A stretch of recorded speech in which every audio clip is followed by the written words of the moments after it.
या बातमीपत्राचे प्रायोजक आहे पूर्व विभागातील नावाजलेले उद्योजक श्री राजय्या प्रभाकर गज्जाम यांचे प्रभाकर स्टील, पत्ता B12 पद्मशाली नगर, MIDC Akkalkot road, lifeline chemical factory जवळ, तंबाके फेवर समोर, सोलापूर. प्रोप्रायटर राजय्या गज्जाम 94 23 59 12 59 80 87 55 16 79.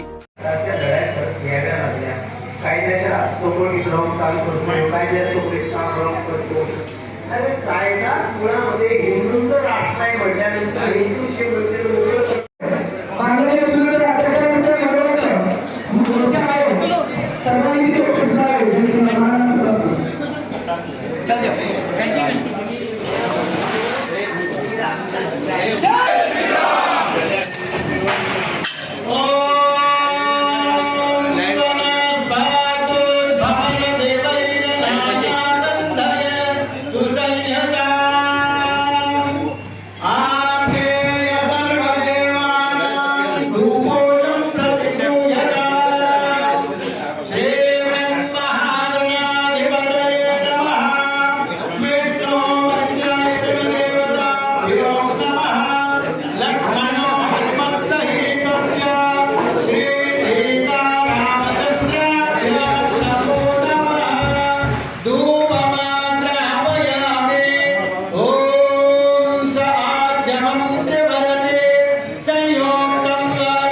शकतो. आम्ही पुरुषार्थी आहोत, आम्ही भगवान श्रीरामाचे वंशज आहोत. आमच्या जमान्यामध्ये छत्रपती शिवायांचं रक्त आहे हे दाखवण्याचा हा दिवस ठरला.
वैराग्याची प्रवृत्ती निर्माण झाली नाही, तर तुम्ही फक्त थोडे जागे झालात आणि उठून उभं राहिले नाही तुम्ही, फक्त यावर त्यावर होऊ नका, अजून आपल्याला उठून उभं राहायचं आहे आणि या देशाची 30,000 मंदिरं पुन्हा मोकळी करायची. आणि एक अर्थाने विचार केला तर हे शौर्य दाखवण्याचा दिवस, पहिला दिवस म्हणजे हा 6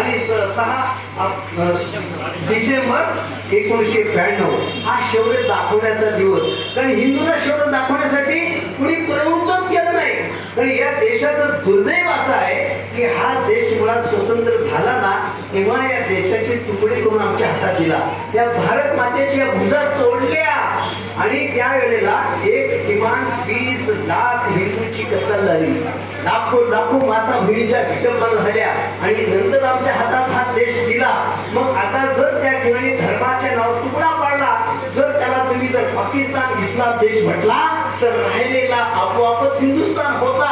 पण आमचे जे नतदृष्टी होते 2 गद्दार, ते हिंदूच्या मध्ये जन्माला आलेले पण असली मुसलमान असलेले, त्यांनी याला सेक्युलर बनवला आणि त्यामुळे 70 वर्ष आम्ही पुन्हा शौर्य दाखवायचं विसरूनच गेलो होतो.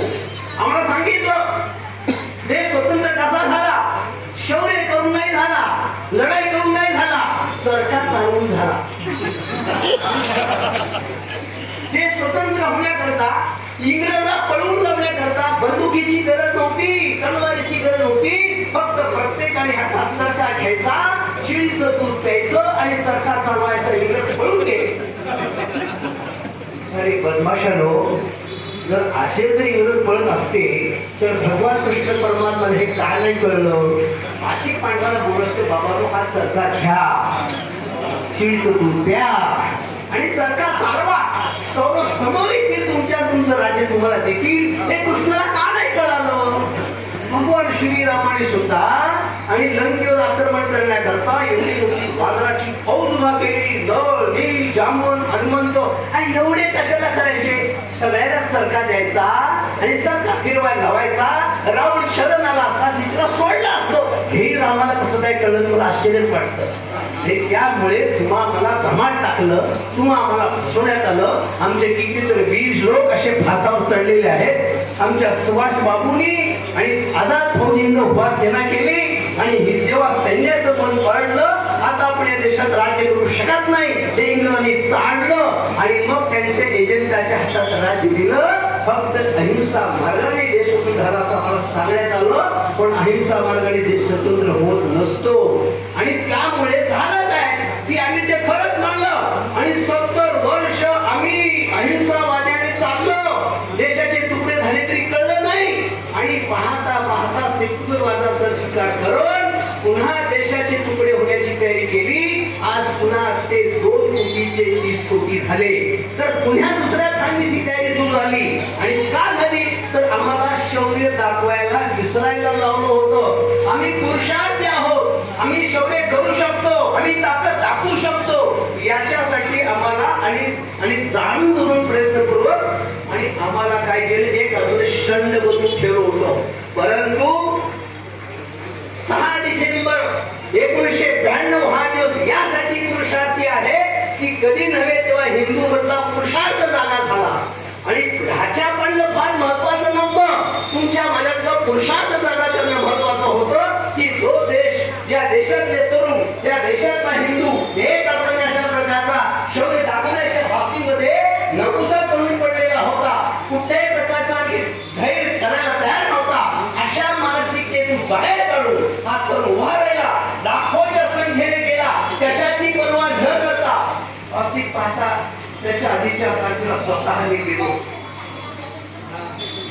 तो मुलगा मुलांशी गेला, सगळ्यांना लढत असे राहता. तो सुलतान झालेला मुसलमान, त्याचा पोरगाने वडेराचा पण म्हणतो. तर तुम्ही सगळं वाचताय ते वर्तमानपत्रामध्ये त्यांची नावं घेतली.